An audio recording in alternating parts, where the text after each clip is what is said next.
fact that we have to move in this country to a different location just to receive the right to get covered by health insurance is wrong. I feel like I'm failing as a mother because I can't help him. If I didn't get hurt and I was still active duty, Shane would be covered just like any other active duty family. Why isn't more money being put into research to find the causes of autism when it's more common than things like diabetes and AIDS and cancer? By understanding what's causing autism, we're going to be understanding what causes many of the neurodevelopmental disorders that plague children in our country and across the world. We all want to help our children. It doesn't matter what language we speak. Autism speaks no language.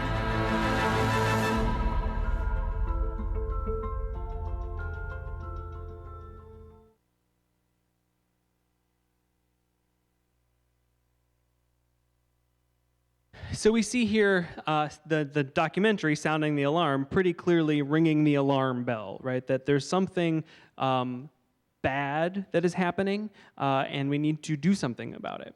So we see the ways in which autism is described here in a number of ways. We hear it being described as a tsunami, this sense of a force that's coming from God knows where, and is going to hit us and like crush everything in its wake. We hear it being described as a crisis, right? That there's something deeply wrong here and we must address it. Perhaps it's so wrong that it's an epidemic, right? It's like the bird flu or something. It's everywhere and other people are getting it and we can't control it. And what are we going to do? How do we stop it?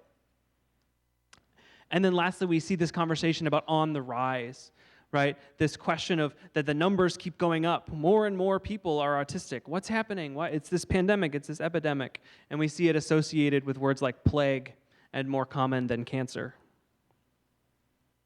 So we often see this topos of alarm attached to the medical model, right? That there's something wrong that needs to be fixed. Something that's incorrect that needs to be righted. So that's the awareness topos. Now let's contrast it again against awareness. So what you're going to see here is a brief video. It's from a Comedy Central special from last year called The Night of Too Many Stars, and it's hosted by Jon Stewart, and it's basically a telethon, and they're trying to raise funds for autism support services. And so it's a telethon, so there's celebrities and individuals coming to tell their stories, and the piece that I'm offering you here is a description or some home video of this young girl named Jodi DiPiazza, who is autistic, learns to play the piano, releases a viral video of herself playing Katy Perry's Firework, and then is invited to the telethon to perform with Katy Perry. So we're just going to watch the first few minutes of it.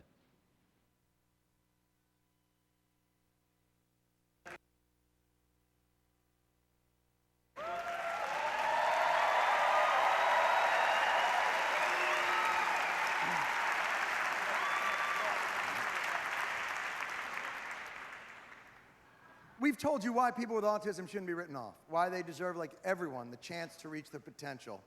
That's why we're here tonight. That's why we're doing this. So let's take a look at what happens when someone actually gets that chance.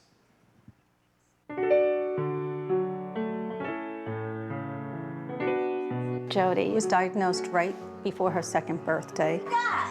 What they told us was, we don't know what causes autism. You know, there's no cure for it. It's a lifelong disability, and don't expect too much.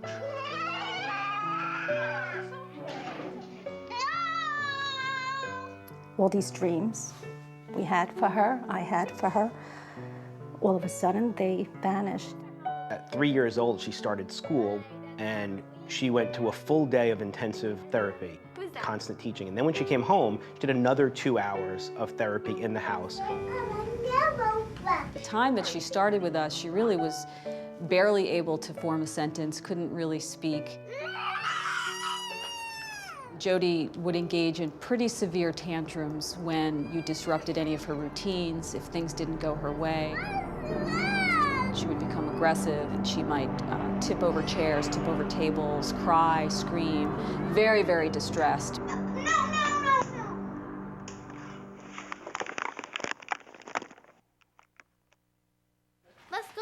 question.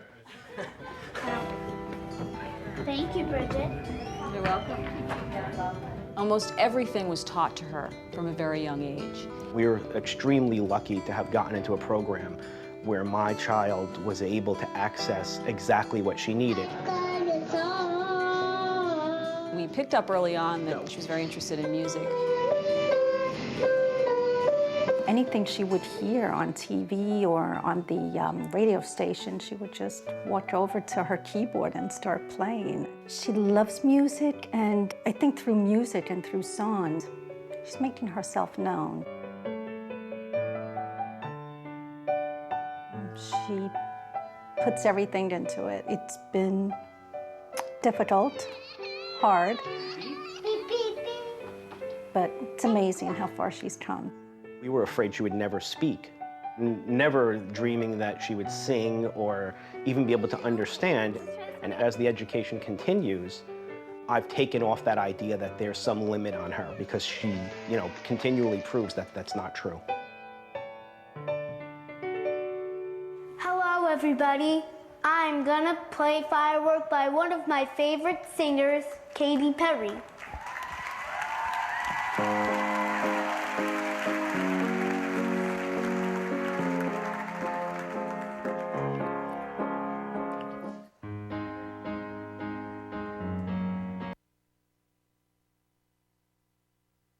And then she proceeds to be joined on stage by Katy Perry, and I won't make you suffer through Katy Perry. So when we see the activation of awareness as a topos, typically some of the associations that it's making are a need for support and a sort of a generous familial environment, right? That those are the kinds of things that an autistic person needs. The awareness seems to focus on potential, the possibility that is inherent in an autistic individual. It also seems to focus on positive change over time. It does dwell on difficulty, but there's always this sort of transition away from difficulty and towards positive outcomes later in life or change over time. It also seems to focus on unique abilities, that in the case of Jody, that she had a number of difficulties, but she had this gift for music, right? And the gift for music becomes this unique ability that's a carrier for her to become something else. And so awareness seems to kind of pull on these ideas of support, potential, positive change over time, and unique abilities. So on their face, it seems that alarm and awareness are pretty opposed to one another, right? That hopefully I've demonstrated the first half of my argument, that there are two topoi which structure contemporary representations of autistic people. They are alarm and awareness. The thing I want to ask now is about their functionality, right? What is it that these representations do? How do these topoi function? What do they achieve? So I don't want to assume a judgment necessarily of either of them. We can hold that off for now.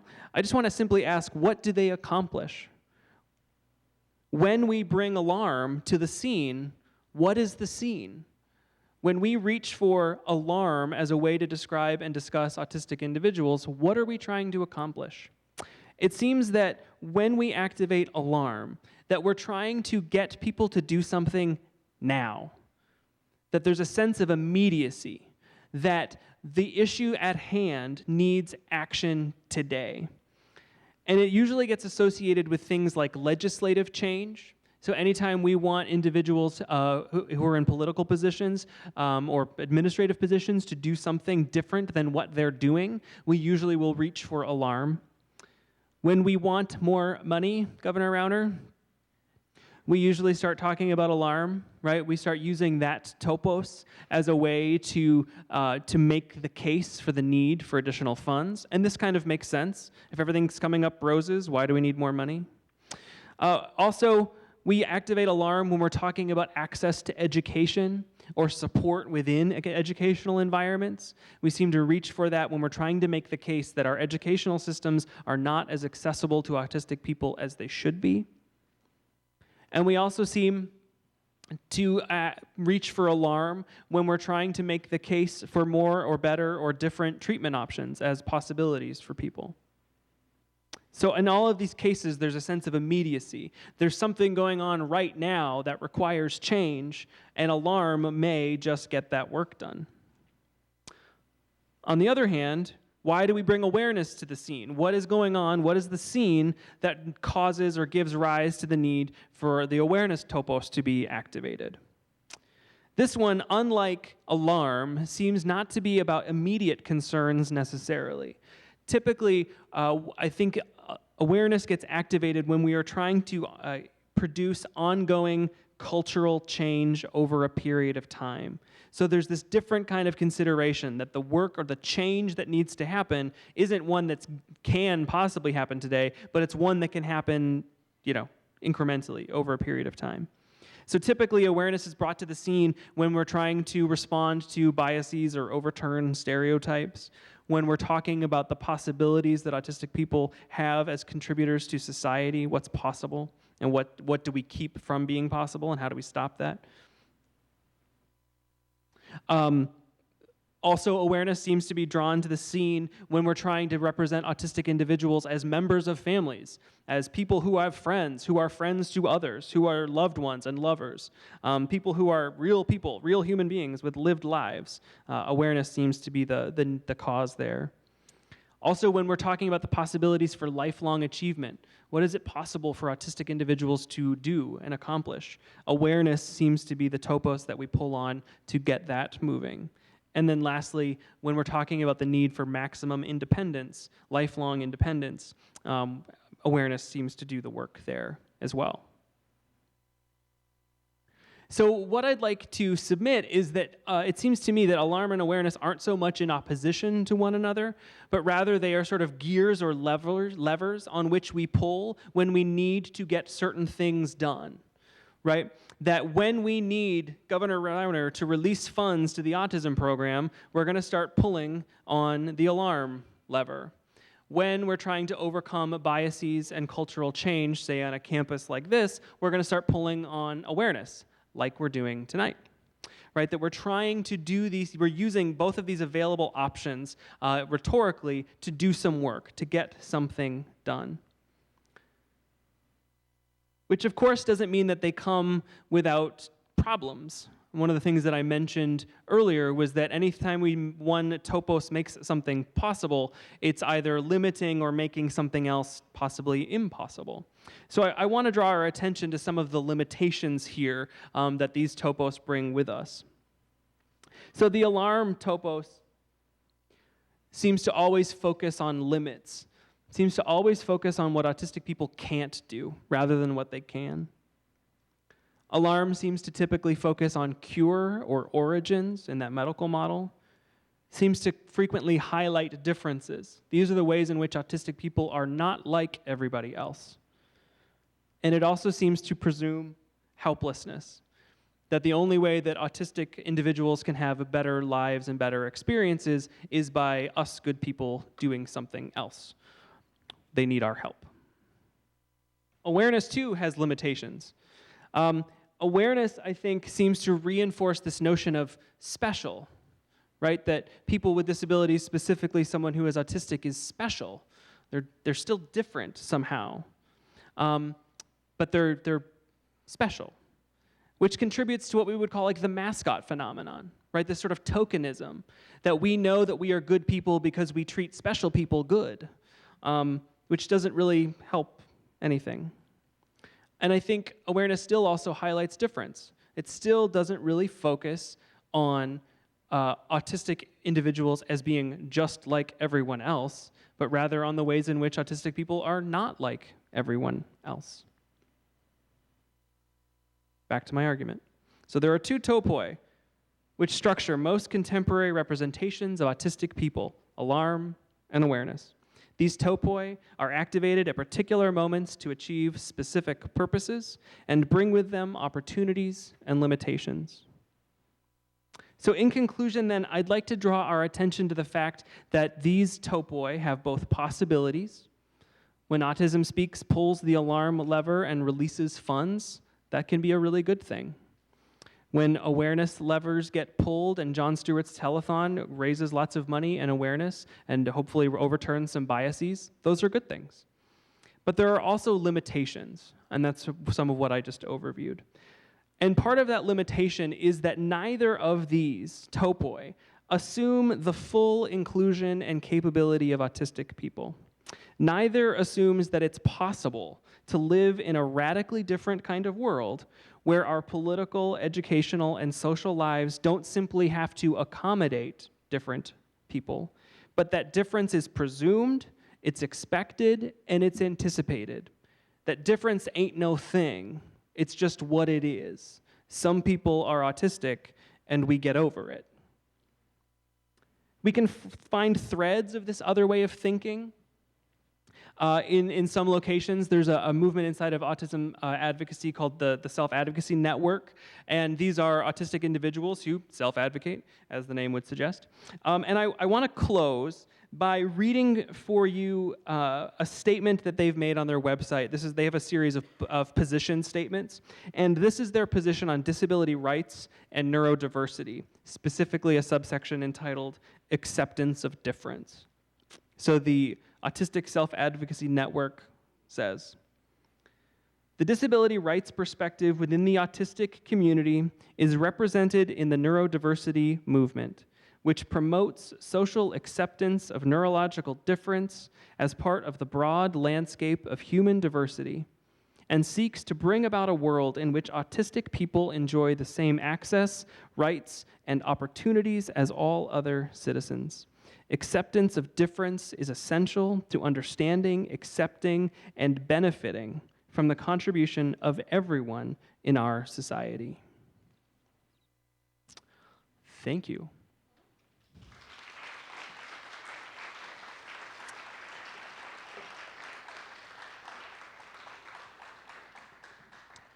So I think we have some time for questions before we dig into the cookies and punch, if anybody has a comment or a question.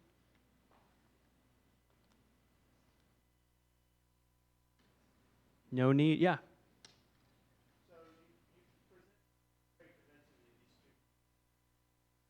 Topoi for the plural.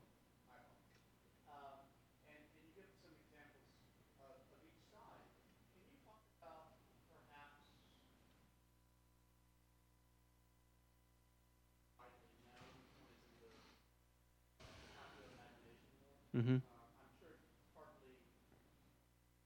Mm-hmm.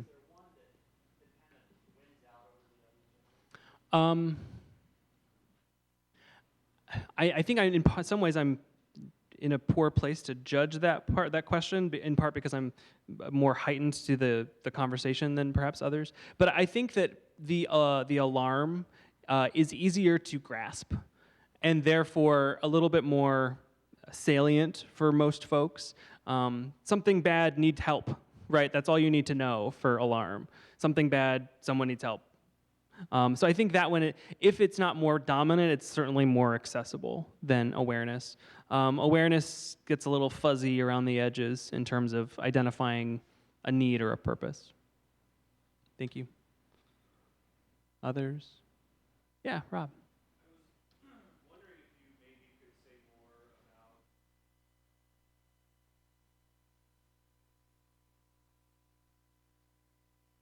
Mm-hmm.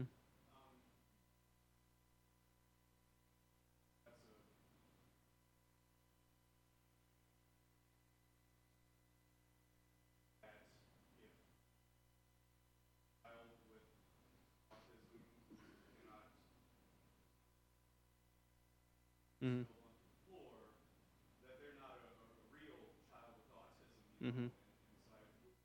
Yeah, I think that's where Max from Parenthood is a really great example of a just sort of a normal autistic person, in that he doesn't really have any like special talents, and it sounds terrible for me to say that, but that's the whole point, right? He's just a kid. He's good at some things, he's bad at other things, he likes these things, he doesn't like those things, he likes that girl, but she doesn't like him. You know, he's just sort of normal. And I think you're right, that there is this perniciousness to it. There's this Rain Man phenomenon, right? That, there's this heightened intellect or something, and, people are people, and there's a whole range of possibilities inside of that, that spectrum. Did that answer your question? Yeah.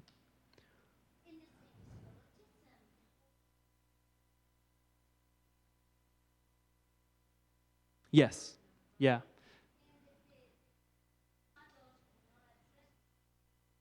Right. And they also seem to focus on children, right? There's a lot of folks that say, if you listen to contemporary culture, everyone who's autistic is either under 5 years old or this one 70-year-old woman, Temple Grandin, right? That's it. And even my representation here is focusing on representations of children primarily. But yeah, absolutely. It does not speak to lifespan differences. It does not speak to any other kinds of range of differences. Yeah. Hi, Robert. Yeah.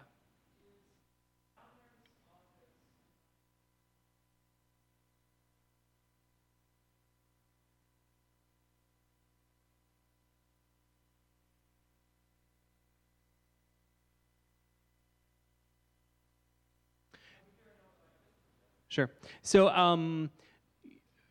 I drew attention to one social program in Illinois that's gutting, its funding has been gutted. There's a laundry list of others. So there's no way, I would not assume that there's sort of a targeted perniciousness towards TAP specifically.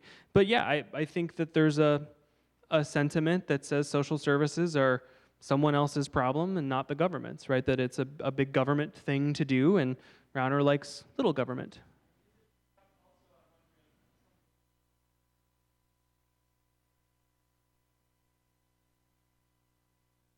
I think it's purely financial, and I would say that only based on the fact that it hasn't been targeted. It's on this list of 70 other, same, the Epilepsy Foundation has also had their funding gutted. So, if anything, it's a targeting of vulnerable people, right, who can't seemingly fight back, so he thinks. Tell him, of course, we sick Courtney on them. Yes.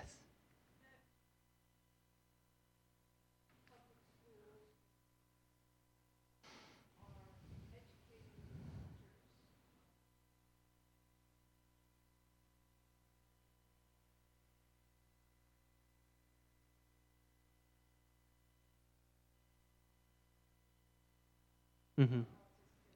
Right. So I can only speak to that from my own personal experience of having a kiddo going through public school who's getting autism services. And I think it's a mixed bag, right? That some folks, like Liam's preschool teacher who was specialized in teaching autistic kiddos, is remarkably well trained, and she should be leading the district's special education programs. And she's remarkable. I mean, she's phenomenal. And then there are others who think they know what they're doing, or think they know what they see, but they don't. There's I think that's probably the most difficult part, is that sort of altruistic sense that they know what's happening but don't actually know what's happening, right? That they work off of that stereotypical sense of what an autistic person looks like, and then they look at my kiddo and they go, "You sure?" Right? And so I think that's where the problem comes in. And then of course there are just folks who aren't trained or don't want to be trained, or so it's one of those things that I don't think there's any one way that it's exhibiting itself in the districts. Certainly not our experience anyway, but rather it's a spectrum of reactions, of strengths and weaknesses. Yes.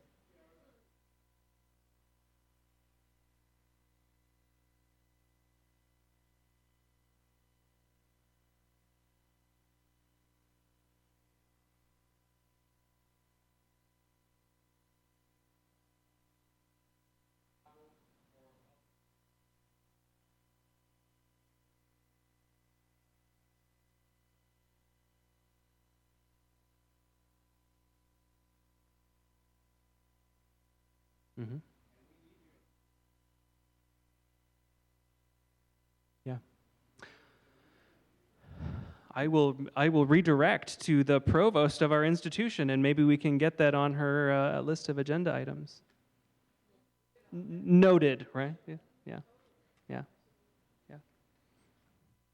So the short answer is no, there isn't a specific program currently, but I think you make a compelling case. Other comments? Hi, Gloria.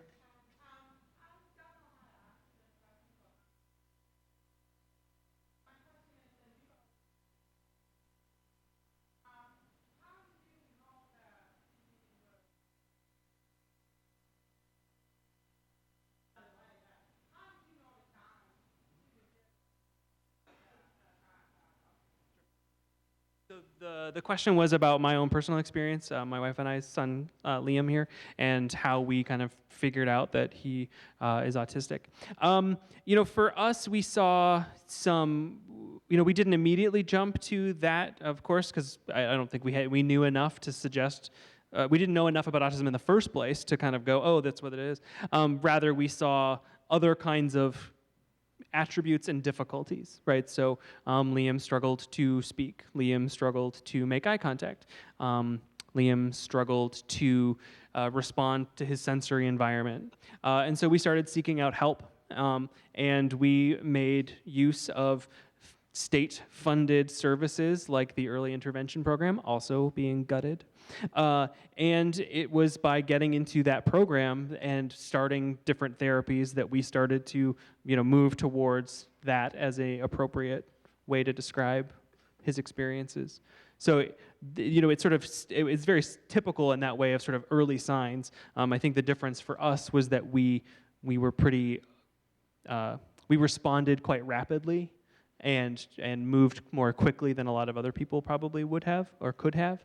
And so we were able to get to that as a diagnosis so that we could move to appropriate responses pretty quickly. Did that answer your question?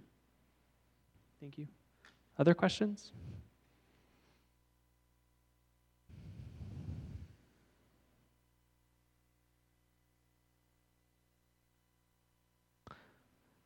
So thank you all so much for coming. There is all sorts of cookies and goodies that Kathy McCarty so kindly laid out for us.